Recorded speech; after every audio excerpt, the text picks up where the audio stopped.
Welcome back to the GovCon Intel Briefing, produced by CyberCloudAI.Tech. I'm Alex, and with me, as always, is the brilliant Maya. Today is July 21st, 2026, and we're diving into the federal landscape to bring you the most critical signals in opportunity, agency insights, acquisition trends, and of course, cyber, cloud, and AI developments. Here at CyberCloudAI.Tech, we specialize in helping small businesses and GovCon teams navigate this complex world, providing top-tier cybersecurity, cloud, AI, and federal capture strategy without the Fortune 500 overhead. Maya, it's a busy week out there, isn't it? Alex, it absolutely is. The federal space is buzzing, and we've got some really interesting near-term opportunities to unpack right off the bat.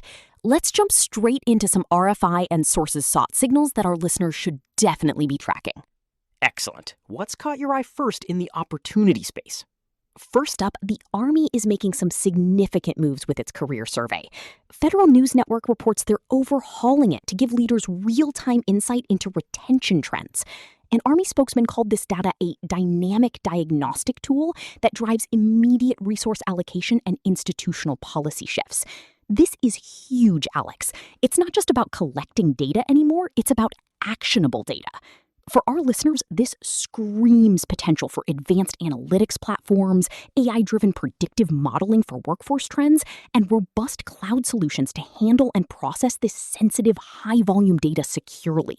If you're in HR tech, data science, or secure cloud infrastructure, this is a signal to assess your fit, timing, and potentially open a capture thread. They're looking for real-time insights, which means legacy systems might not cut it. Real-time insights for retention. That's a smart play by the Army. It sounds like they're trying to get ahead of potential issues rather than reacting to them.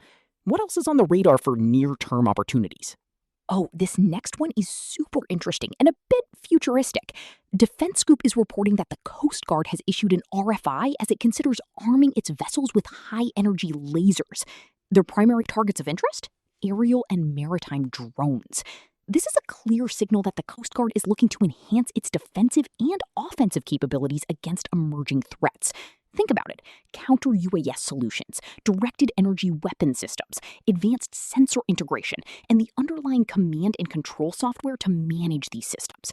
If your company has expertise in directed energy, drone countermeasures, or even ruggedized computing and power systems for maritime environments, you need to be all over this RFI.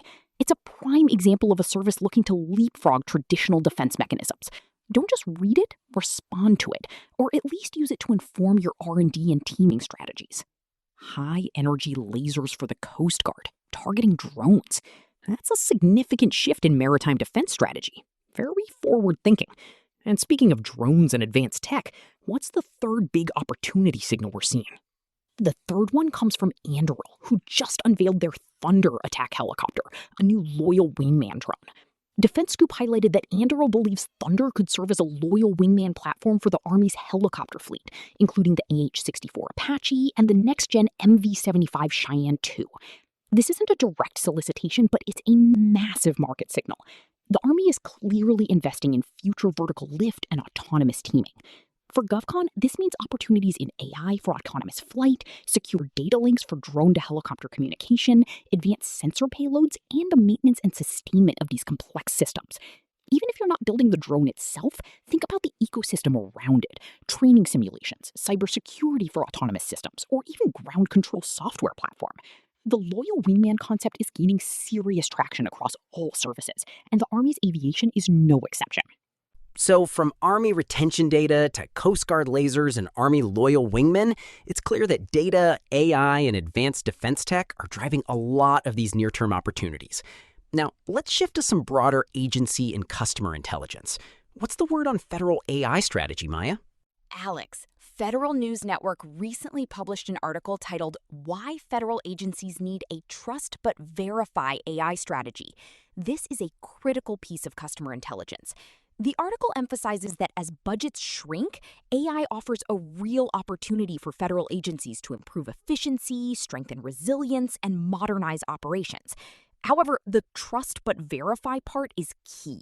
It's not just about deploying AI, it's about ensuring that the AI is reliable, ethical, and its data sources are sound. For our GovCon teams, this means when you're pitching AI solutions, you must highlight your capabilities in data governance, AI explainability, bias detection, and robust cybersecurity for AI models. It's not enough to say you have AI. You need to demonstrate how your AI can be trusted and verified, especially with shrinking budgets demanding measurable ROI. This is a strong signal to track for BD positioning, teaming, and account research. Trust but verify for AI. That's a very practical approach, especially in the federal space where accuracy and accountability are paramount. It also underscores the importance of the data feeding those AI systems. Moving on to some broader market movements and budget signals, what should our listeners be keeping an eye on? All right, let's quickly hit a few key market movements. First, there's a serious watch item from GovExec, the potential for a debt ceiling breach. The video highlights that this could mean the federal government decides not to pay any government employees. This is a major risk for everyone in GovCon, as it impacts contract payments and overall federal spending stability. We need to monitor this closely. Second, a positive signal from Federal News Network. 2 airports have opted into TSA's new Gold Plus privatization model. This allows private contractors to manage both staff and technology. This is a significant shift and could open doors for security firms, IT service providers, and workforce management companies looking to expand their footprint in federal airport operations. It's a trend that could expand to other agencies. So, a potential fiscal cliff on one hand and new privatization opportunities on the other. A real mixed bag of signals there. Anything else on the market front? Yes, a couple more quick ones. Federal News Network also reported that after returning to the office, federal employees are reporting low productivity and morale. Over 3/4 of respondents in their survey said they are less productive now. This is a signal for solutions related to hybrid work, collaboration tools, employee engagement platforms, and even change management consulting. Agencies are clearly struggling with this transition. And finally, Congress is sprinting to August recess with major decisions awaiting, especially regarding defense funding. Lauren Duggan noted the defense funding picture has been pretty complicated. This means continued uncertainty in budget allocations, so staying flexible and diversified in your capture efforts remains critical. Low morale and productivity post-return to office, and a complicated defense funding picture. These are all important factors influencing the federal market right now. So, bringing it all together, Maya, what are 3 practical capture actions our listeners should take based on today's intelligence? Alex, first is the cloud competition. InfoPlay's strategic partnership with IBM to enable Absolutely, Alex. Here are 3 concrete actions. First, regarding the Army's career survey overhaul, if you're in data analytics, HR technology, or AI-driven workforce solutions, immediately assess your company's fit with the Army's need for real-time retention insights. Open a capture thread, identify key stakeholders, and start positioning your capabilities around predictive analytics and secure data management. This isn't just about HR, it's about national security through workforce stability. Second, for the Coast Guard's RFI on high-energy lasers, if your firm has any expertise in directed energy, counter-drone technologies, or ruggedized maritime systems, engage with this RFI. Even if you don't have a full solution, use it to understand the requirements, identify potential teaming partners, and inform your internal R&D. This is a foundational step for future solicitations in a cutting-edge domain. And third, in light of the federal agency's need for a trust but verify AI strategy, review your current AI solution pitches. Ensure you are explicitly highlighting how your AI offerings address data quality, explainability, ethical considerations, and robust cybersecurity. Agencies aren't just looking for AI, they're looking for reliable AI. Emphasize the verification aspects of your solutions to build that crucial trust with federal customers. It's about being AI ready, not just AI capable. Excellent, actionable advice, Maya. That's a wrap for today's GovCon Intel briefing. A big thank you to Maya for her insights and to all of you for tuning in.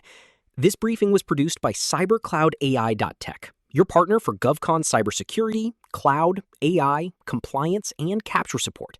If you need help navigating the federal market or securing your next big win, visit us at www.cybercloudai.tech. And for more technology and GovCon insights, make sure to check out our other podcasts at www.cybercloudai.tech/Spotify. We'll be back next time with more essential GovCon intelligence. Until then, stay informed and keep capturing.